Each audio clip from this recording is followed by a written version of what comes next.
की पीड़ितों का पैसा वापस किया जाएगा, उनकी जमा राशि का 2 से 3 गुना।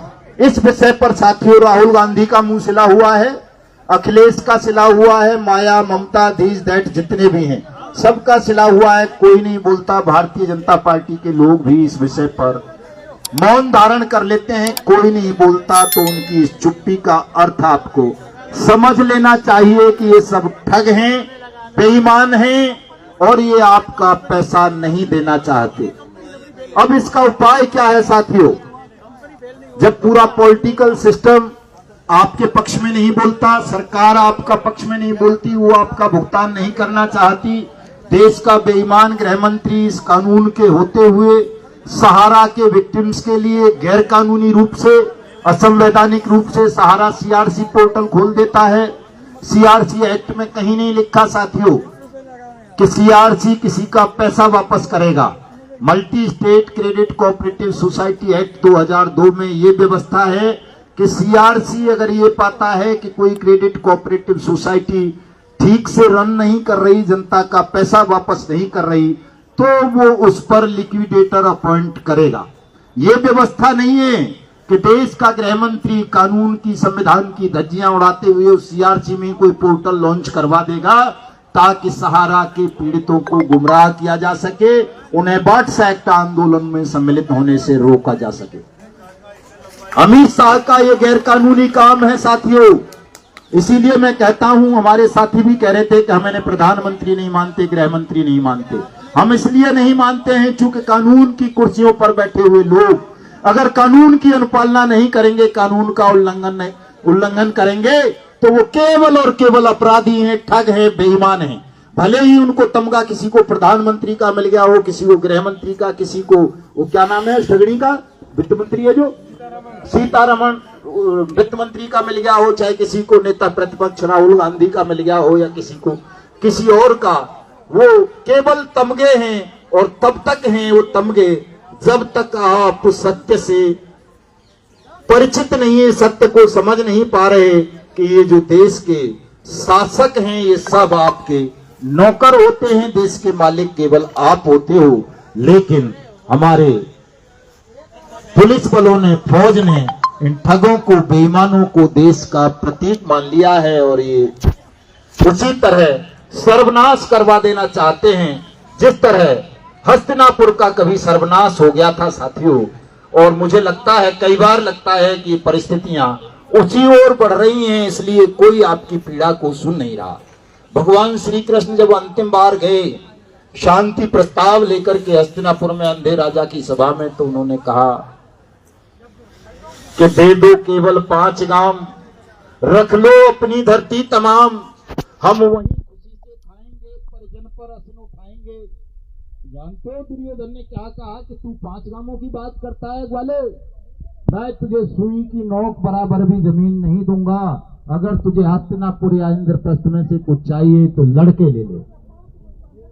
जो अहंकार दुर्योधन के सिर पर सवार हो गया था, वही अहंकार नरेंद्र मोदी, अमित शाह, राहुल गांधी, अखिलेश तैयारी करवा बैठे हैं कि बिना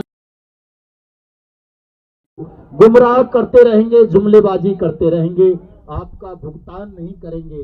और साथियों, अगर भुगतान लेना है, सुरक्षा सम्मान प्राप्त करना है, इस देश को ठग मुक्त बेईमान रहित राष्ट्र राज्य के रूप में स्थापित करना है, तो आपकी पंचायत ने भी ईरान तक गणेश जी की प्रतिमा को दूध पिला दिया था।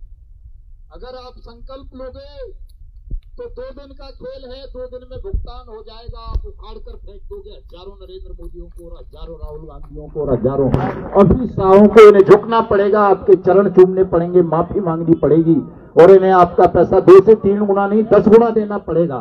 लेकिन इसके लिए आपको सबको ईमानदारी से प्रयास करना होगा, संकल्प लेना होगा, भयमुक्त होना होगा और घर घर जाकर निवेशकों को जगाना होगा।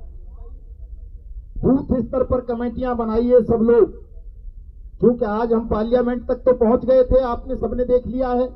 84-85 दिन पूरे देश में आपका धरना प्रदर्शन चल रहा है असहयोग आंदोलन के रूप में। 10 दिन चंबल से लेकर यहां तक पदयात्रा भी हो गई है। हमारा वजन भी कम हो गया होगा, आप लोगों को दिख रहा होगा कि हम पहले थोड़ा सा भारी हुआ करते थे। तमाम प्रयास करके देख लिए हैं हमने शांति के।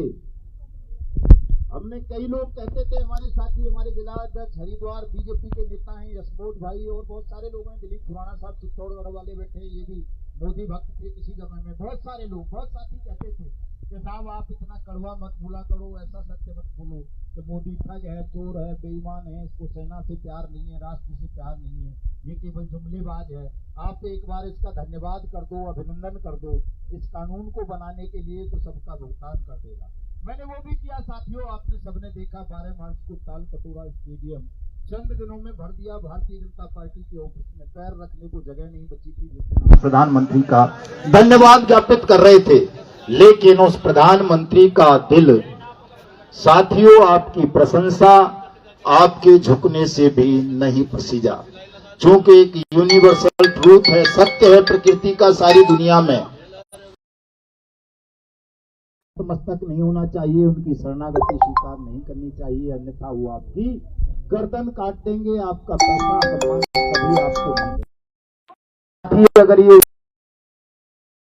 किसी भी मूल्य पर नहीं होगा, आपको तमाम लोग अपने अपने, आज हमने संसद घेराव कर दिया है, तमाम लोग अपनी अपने राज्यों की विधानसभाओं के घेराव की तिथि तय कर लें।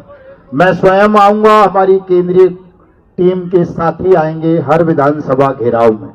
तमाम लोग जिस भी राज्य से आप आए हुए हैं, अप्पा साहब आप भी कर लें, हमारे उत्तराखंड के साथी भी कह रहे हैं, यूपी वाले भी कह रहे हैं, मध्य प्रदेश वाले भी, क्योंकि इस एक्ट में एक लकूना दिया है इन्होंने कि केंद्र से ज्यादा राज्यों को अधिकार दे दिए गए हैं आपके भुगतान के, तो राज्यों पर भी दबाव बनाना है। तमाम साथी अपनी विधानसभाओं के घेराव की तैयारी करें। और एक काम और साथियों आप सब कर लीजिए, ये फार्म हमने बनाया है, सबको दे देंगे, व्हाट्सएप पे भी, फेसबुक पे भी, इस पे भी। जो साथी जिस भी बूथ पर रहते हैं, पोलिंग बूथ, उस पर जाएंगे और उस पर जितने भी घर हैं, मतदाता हैं, उनमें जाकर के ये पूछेंगे कि इस घर में कोई ऐसा व्यक्ति है क्या जिसका पैसा कहीं डूबा हो, फंसा हो, जमा धन, और उसे वापस नहीं मिला। निःशुल्क भरवाना है, कोई पैसा नहीं लेना है, ये फार्म लेके जाना है, भरवा लीजिए।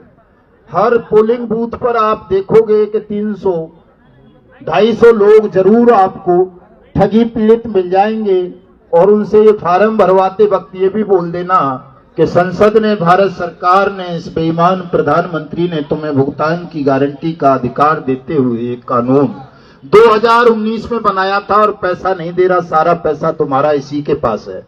अगर पैसा लेना है तो उठ खड़े हो जाओ, इससे लड़ो, पैसा मांगो। लड़ भी नहीं सकते तो कम से कम यही आवेदन भरो और इसे जाके अपने कलेक्टर को दे दो और उससे कहो कि मेरा पैसा दे, ये संगठन कह रहा है कि इस कानून के